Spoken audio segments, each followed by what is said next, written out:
अंदर से ये मगध मोबाइल वानी की टेक्नोलॉजी के बारे में जानने की उत्कट इच्छा जागी है। और यहाँ पर रामबालक श्री बौद्ध हैं, हरि मांझी जी जो शिक्षा सेवक हैं, और यहाँ पर उपेंद्र जी जो भी हैं और अभी भी कार्यों में लगे हुए हैं, पूर्व वार्ड सदस्य और एक्टिव कार्यकर्ता गनौरी जी भी यहाँ मौजूद हैं। और यहाँ पर एक विजय जी हैं जो फतेहपुर से हैं।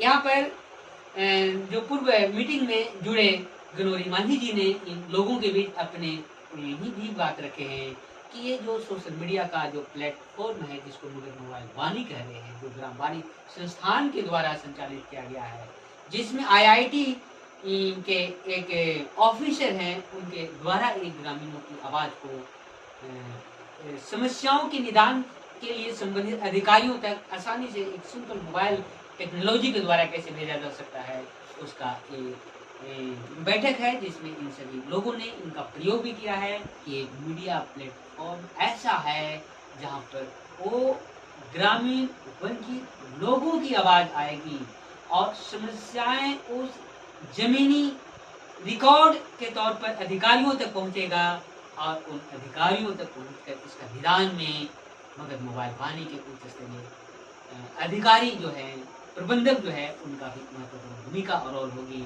और एक इसमें खास बात यह है कि जो सरकार ग्रामीणों को विकास के लिए जो अलग अलग योजनाएं चला रही है, स्वास्थ्य से जुड़ी हुई, सामाजिक बदलाव के लिए, शिक्षा के लिए, विधवा पेंशन के लिए, आवास के लिए, या राशन कार्ड की बात करें, या इनके विकास के लिए तमाम योजनाओं की बात करें, चाहे वो स्वावलंबन की बात हो, चाहे वो नारी उत्थान की बात हो, चाहे शिक्षा को बढ़ावा और बेहतरीन शिक्षा पहुंचाने की बात हो, उन सभी में हमारे सरकार के द्वारा नियुक्त शिक्षा सेवक और जनप्रतिनिधि के तौर पर वार्ड सदस्य से लेकर मुखिया और जिला परिषद या विधायक, MP और मुख्यमंत्री, प्रधानमंत्री जो लोग जो हैं, उन तमाम के द्वारा अच्छी पहल हो रही है। उस पहल का अच्छा परिणाम भी आ रहा है। ग्रामीण लोग उसके लाभ को लेने के लिए काफी जागरूक भी हो गए हैं, लेकिन उन जागरूक लोगों को सोशल मीडिया के द्वारा अपने ही शब्दों में रिकॉर्ड के द्वारा हकीकत और जिन चीजों को उससे जुड़े उच्च स्तरीय अधिकार तक पहुंचाने की जरूरत है। और इसमें सबसे बढ़िया और अहम पहल के तौर पर मगध मोबाइल वानी की एक पहल देखी जा रही है। ये पहली बार मगध में 1 जून से ये एक्टिव हुआ है और इसमें जुड़े हुए एक्टिव कार्यकर्ता बढ़ चढ़ कर काम करने के लिए दृढ़ निश्चय करके जा रहे हैं। क्या रामबालक जी आप बताएंगे कि क्या आपको ये लगता है कि मगध मोबाइल वानी से आम लोगों का कोई लाभ होने वाला है? हाँ जी। क्या आपको लगता है, क्या इससे लाभ की गुंजाइशें दिखती है? इससे हमारे ग्रामीण जनते जो दबे कुचले हैं, अशिक्षित हैं, उन लोगों को सरकारी योजनाओं को लाभ लेने के लिए जागृति होगी, और जब जागृति होगी तो उसे लेने के लिए वो तैयार होंगे। इससे जितने भी समस्याएं हैं, उन समस्याओं के द्वारा उनको लाभ मिल सकता है। बहुत बहुत धन्यवाद आपका। रियलिटी में ये कहना बिल्कुल सत्य है कि जो जानकारी के अभाव में ज्यादा से ज्यादा लोग अपने समस्या को समाधान में सफर कर रहे हैं, परेशानियां का सामना कर रहे हैं। उनको खुद जानकारी जो मगध मोबाइल वानी के द्वारा अपने ही सिंपल मोबाइल से मिलेगी, वो जरूर अपने सेवक के हरि मांझी जी हैं।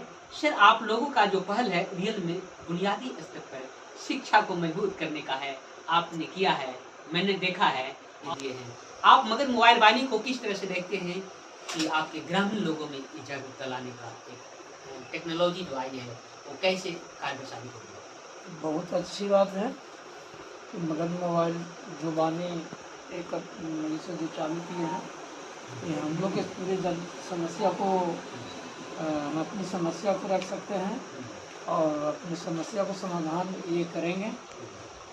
और जो भी गांव में वंचित लोग हैं उनको जानकारी उनको माध्यम से होगा और लाभ लेंगे।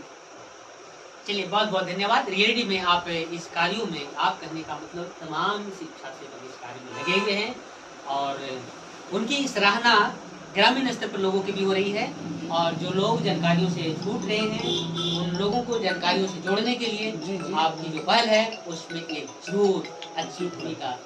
पूर्व वार्ड सदस्य और एक्टिव कार्यकर्ता गनौरी कुमार मांझी जी हैं।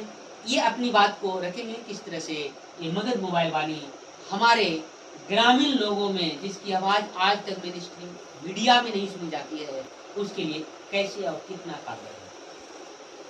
सबसे पहले मैं इस संस्थान को कोटि कोटि नमन करता हूँ। ये मोबाइल वाणी के माध्यम से लोगों की समस्या शासन प्रशासन तक जाएगी।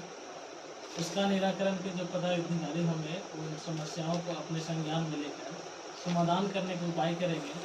अभी व्यापक रूप से खासकर राशन कार्ड में गया जिला में 2 लाख कुछ लगभग लोगों का राशन कार्ड रद्द कर दिया गया है, जिसमें खास करके ज़्यादातर वंचित लोग जो हैं उनका राशन कार्ड निरस्त कर दिया गया है। ये बहुत दुखद बात है। सरकार को चाहिए कि जो स्थानीय प्रशासनिक रूप से जो पदाधिकारी हैं या निचले तबके पर वार्ड सदस्य जैसे प्रतिनिधि लोग हैं, उनसे उनका सर्वे कराएं, उनका आर्थिक स्थिति क्या है इसकी जनगणना करवाएं। इसके आधार पर उनको राशन मिलना चाहिए नहीं मिलना चाहिए ये सर्वे हो। इसके बाद राशन कार्ड से नाम हटाया जाए, और जो बड़े लोग हैं जिनके पास गाड़ी है, जिनके पास 5 से 6 एकड़ ज़मीन है, वैसे लोग को राशन कार्ड से वंचित करना चाहिए, वैसे लोग को राशन नहीं मिलना चाहिए।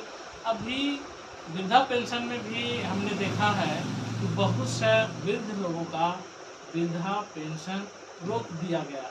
इसका मुख्य कारण तो ये है कि सरकार का दिशा निर्देश है कि उसमें आपका KYC बहुत से लोग नहीं करवा पाया है, जिनका मुख्य कारण ये है कि कुछ जो लोग हैं कि जाने आने में असमर्थ हैं, कुछ वैसे लोग हैं जिनके पास जानकारियां नहीं है।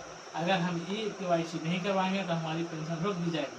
तो मैं सरकार से ये आग्रह करना चाहूँगा कि पुनः उनका वृद्धा पेंशन बहाल किया जाए, और सरकार जो भी आवास लेने लोग हैं, वैसे लोग जो वंचित रह गए हैं, उनका पुनः नाम जोड़कर उनको आवास मुहैया कराने का कष्ट करें। और जो भी पदाधिकारी हैं निचले स्तर पर उनको भेजें निरीक्षण के लिए, जानकारी प्राप्त करने के लिए। इसके बाद उनको इंदिरा आवास दिया जाए। बहुत बहुत धन्यवाद आपको गनौरी जी। रियलिटी में आपने जन संगठन के बीच रहकर जमीनी हकीकत को पढ़ा है, अध्ययन किया है, और उसको लेकर के लंबे समय तक कार्य भी किया है, और अधिकारियों तक आपकी पहल हुई है, और समाधान करने में आपकी अहम भूमिका रही है। अच्छे खासा आपका वार्ड सदस्य में भी आवाज को सुना गया है।